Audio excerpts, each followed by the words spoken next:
Hello दोस्तों, आप सभी लोगों का स्वागत है हमारे यूट्यूब चैनल कविंदर भैया पर। आज हम लोग कक्षा 8 का हमारा इतिहास और नागरिक जीवन यूपी बोर्ड का पाठ 4 पढ़ेंगे। इस पाठ का नाम है भारत में कंपनी राज्य का प्रभाव। इस वीडियो में इसके प्रश्नोत्तर को देखेंगे। पहला प्रश्न है बहुविकल्पीय प्रश्न। बहुविकल्पीय में पहला है रेगुलेटिंग एक्ट बनाया गया। पहला विकल्प है 1773 ईस्वी में। ख नंबर विकल्प है 1784 ईस्वी में। ग है 1857 ईस्वी में और घ है 1770 ईस्वी में। तो रेगुलेटिंग एक्ट कब बनाया गया? इसका सही उत्तर हो जाएगा विकल्प क 1773 ईस्वी में। इसमें दूसरा प्रश्न है एशियाटिक सोसाइटी की स्थापना की। क है राजा राम मोहन राय ने। ख है विलियम जोन्स ने। ग है क्लाइव ने और घ है लॉर्ड मैकाले ने। सही विकल्प हो जाएगा ख विकल्प विलियम जोन्स ने। एशियाटिक सोसाइटी की स्थापना विलियम जोन्स ने की। दूसरा प्रश्न है अति लघु उत्तरीय प्रश्न। इसमें पहला है बंगाल में दोहरी शासन व्यवस्था किसने शुरू की? इसका उत्तर हो जाएगा बंगाल पर नियंत्रण होने के बाद क्लाइव ने बंगाल में दोहरी शासन व्यवस्था शुरू की। दूसरा प्रश्न है फोर्ट विलियम कॉलेज की स्थापना कहाँ हुई थी? इसका उत्तर होगा 1801 में कोलकाता में फोर्ट विलियम कॉलेज की स्थापना हुई। यहाँ पे स्थानीय स्थापना है। तो 1801 में कोलकाता में फोर्ट विलियम कॉलेज की स्थापना हुई थी। 3 नंबर प्रश्न है सुप्रीम कोर्ट की स्थापना किस गवर्नर जनरल के समय में हुई?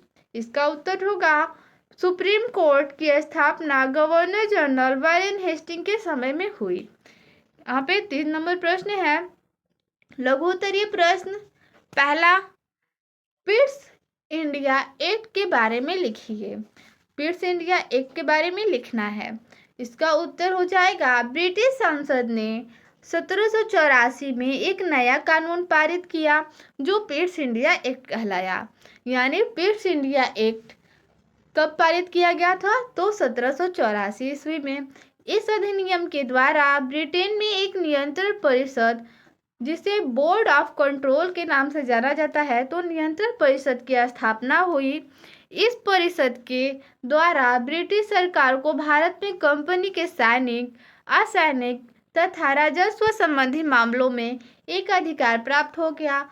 गवर्नर जनरल को भारत स्थित सभी ब्रिटिश फौजों का मुख्य सेनापति बनाया गया।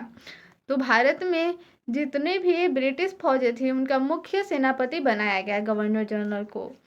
दूसरा प्रश्न है अस्थायी बंदोबस्त क्या था?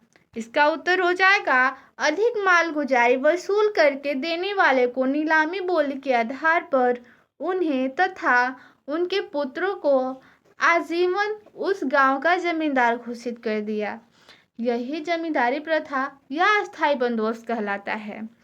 अधिक मालगुजारी का अर्थ होता है भूमि कर। जो भूमि पर कर वसूला जाता है उसे मालगुजारी कहते हैं।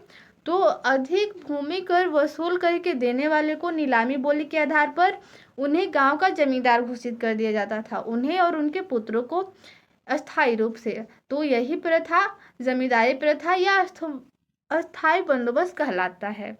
3 नंबर प्रश्न है अंग्रेजों ने भारतीय उद्योगों को किस प्रकार नष्ट किया?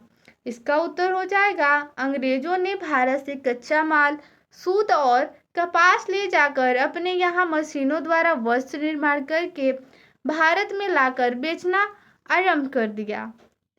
इस सस्ते और अच्छे कपड़े का सामना भारतीय उद्योग नहीं कर सके और यहाँ के कारीगर बेकार हो गए। इस प्रकार अंग्रेजों ने भारतीय उद्योगों को नष्ट किया। चौथा है दीर्घोत्तरीय प्रश्न। इसमें पहला प्रश्न है अंग्रेजों द्वारा भारत में किए गए भूमि सुधारों के बारे में लिखिए।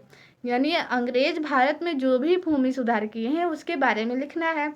इसका उत्तर हो जाएगा अंग्रेज सरकार अपनी आमदनी बढ़ाने के लिए मालगुजारी यानी भूमि कर वसूल करने के तरीकों पर भी विचार करने लगी।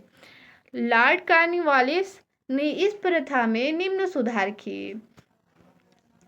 पहला सुधार यानी क नंबर, अस्थायी बंदोबस्त लागू करना। लॉर्ड कॉर्नवालिस ने यहाँ पे अस्थायी बंदोबस्त लागू किया। उसने अधिक से अधिक माल गुजारी वसूल करके देने वाले को नीलामी बोली के आधार पर उन्हें तथा उनके पुत्र को आजीवन यानी अस्थायी रूप से उस गांव का जमींदार घोषित कर दिया था।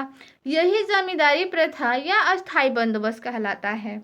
अब यही लोग जमीन के मालिक हो गए, किंतु यह स्वामित्व तभी तक रहता जब तक वे माल गुजारी देते रहते थे। उन्हें यानी अंग्रेजों को जमीन जोतने, बोने, काश्तकारों को हटाने और उनसे जमीन छीन लेने का भी अधिकार था। यह प्रथा बंगाल, उड़ीसा और अवध प्रांतों में प्रारंभ की गई। यहाँ पे दूसरा सुधार था रैवतवाड़ी प्रथा। रैवतवाड़ी प्रथा क्या थी? दक्षिण भारत के मद्रास प्रांत में माल गुजारे देने का उत्तरदायित्व रैयत यानी काश्तकार को सौंपा गया। माल गुजारी की धनराशि लगभग 30 वर्ष के लिए निश्चित कर दी गई। रैयत अपनी उपज का लगभग आधा भाग सरकार को माल गुजारी के रूप में देता था। यहाँ पे तीसरा सुधार था महालवाड़ी प्रथा। उत्तर प्रदेश के पश्चिम में दिल्ली और पंजाब के आसपास मालगुजारी कई गांवों के समूह के स्वामियों से वसूल की जाती थी। ये समूह महाल कहलाते थे, इसलिए इस प्रथा को महालवाड़ी या महलवाड़ी प्रथा कहते हैं। सरकार महाल पर स्वामित्व रखने वाले से मालगुजारी वसूल करने का समझौता करती थी। तो ये भूमि सुधार थे जो अंग्रेजों द्वारा भारत में किए गए। इस वीडियो में इतना ही था। मिलते हैं अगले वीडियो में। धन्यवाद।